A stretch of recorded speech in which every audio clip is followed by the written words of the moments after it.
warahmatullahi wabarakatuh. Kami dari kelompok 3 membahas fermentasi asam laktat. Sebelumnya, perkenalkan nama saya Priyanti. Nama saya Muhammad Jibril Masafati. Saya Siti Akmalena. Saya Rahel Keizal Sabila. Saya Revalia Febrianti. Saya Kartika Binda Berbuni. Saya Indra Arianti. Assalamualaikum warahmatullahi wabarakatuh. Kami dari kelompok 3, fokus materi yang kami ambil pada kelompok kami adalah materi fermentasi asam laktat. Sebelumnya, izinkan kami memperkenalkan diri. Perkenalkan, nama saya Priyanti sebagai speaker. Saya Siti Akmalena sebagai speaker. Saya Muhammad Jibril Masafati sebagai speaker. Saya Kartika Binda Berbuni sebagai visitor. Saya Rahel Sabila sebagai visitor. Saya Revalia Febrianti sebagai visitor. Saya Indra Arianti sebagai visitor. Pada waktu tes yang sudah kami lakukan, kami membuat beberapa portofolio yang kami gunakan sebagai bahan percobaan dalam pameran kami. Salah satunya yaitu ada materi yang kami tulis dalam PowerPoint.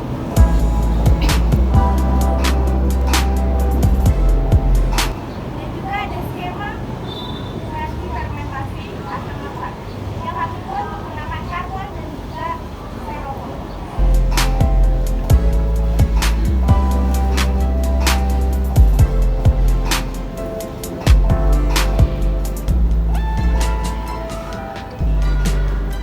Dan yang terakhir, kelompok kami membuat salah satu contoh dari produk fermentasi asam laktat yaitu yogurt. Sekian dari kelompok kami, lebih kurangnya mohon maaf. Assalamualaikum warahmatullahi wabarakatuh. Jadi yang pertama, kita akan membahas definisi fermentasi sendiri. Fermentasi adalah proses produksi energi dalam sel dengan keadaan anaerobik yang menghasilkan perubahan biokimia organik melalui aksi enzim. Asam laktat merupakan zat sisa metabolisme tubuh yang dihasilkan dari sel otot dan sel darah merah. Jumlahnya dapat meningkat ketika kita melakukan aktivitas fisik berat. Fermentasi asam laktat adalah proses pengawetan makanan dengan menggunakan bantuan bakteri asam laktat. Bakteri ramah ini mengonsumsi karbohidrat sederhana dan menghasilkan asam laktat yang mengubah suatu makanan menjadi makanan lain yang sama sekali berbeda. Untuk yang kedua, kita akan membahas tahapan dalam fermentasi asam laktat.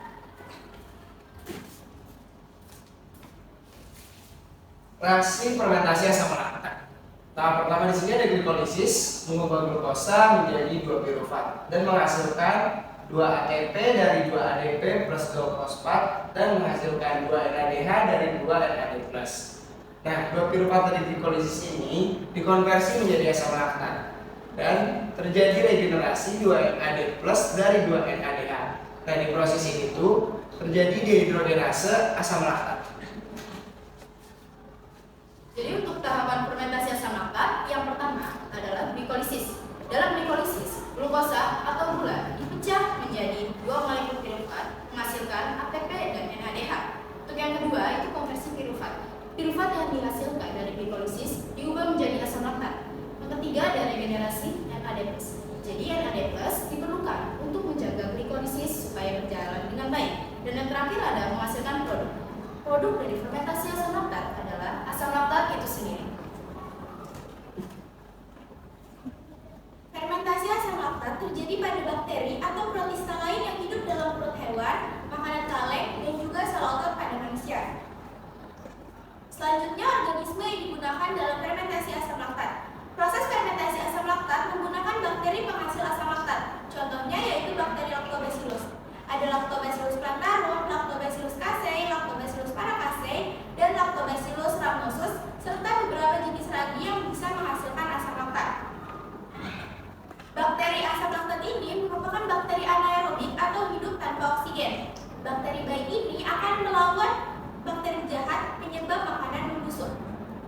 Proses fermentasi asam laktat yang menggunakan mikroorganisme baik ini biasanya digunakan untuk mengolah beberapa jenis bahan makanan. Contohnya susu, biji-bijian, hingga buah dan sayuran. Tujuan fermentasi asam laktat ada 4. Yang pertama adalah mengawetkan bahan makanan. Yang kedua, mencegah kontaminasi bakteri jahat penyebab keracunan makanan.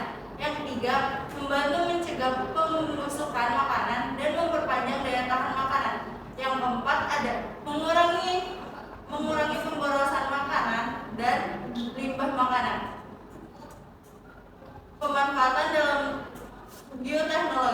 beberapa macam. Yang pertama ada yogurt.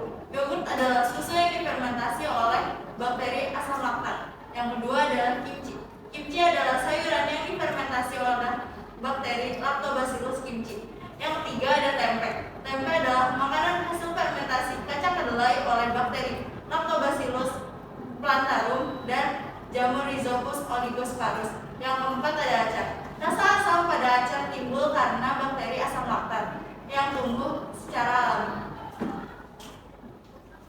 Pemanfaatan dalam bioteknologi selanjutnya itu adalah miso. Nah, miso ini adalah bumbu makanan Jepang yang difermentasi oleh bakteri Aspergillus oryzae dan Lactobacillus acidophilus dari kacang kedelai. Nah, selanjutnya lagi ada keju. Keju ini dihasilkan ketika si bakteri ini memecah laktosa dalam susu sehingga susu menjadi menggumpal. Terus yang terakhir itu ada wine. Dan ini mengalami fermentasi lebih dari satu kali. Dan fermentasi yang kedua dalam pembuatan wine ini menggunakan bakteri asam laktat. Terus fermentasi asam laktat ini berupa 2 asam laktat dan 2 ATP. Pada fermentasi asam laktat, jenis sel yang digunakan yaitu prokaryotik karena organisme yang digunakan adalah bakteri. Lokasi di selnya itu terletak pada sel otot dan sel darah merah. Dari mana datangnya energi? Energi pada fermentasi asam laktat dihasilkan dari proses glikolisis yang memecah molekul glukosa menjadi 2 hurufan dan menghasilkan energi berupa ATP. Dari pengikat 2 ADP yang berikatan dengan 2 fosfat. Peran ATP. ATP yang dihasilkan akan menggerakkan otot dalam kondisi rendah oksigen sehingga proses fermentasi dapat berjalan dengan baik karena bantuan ATP. Dan ini adalah video salah satu proses pembuatan yogurt.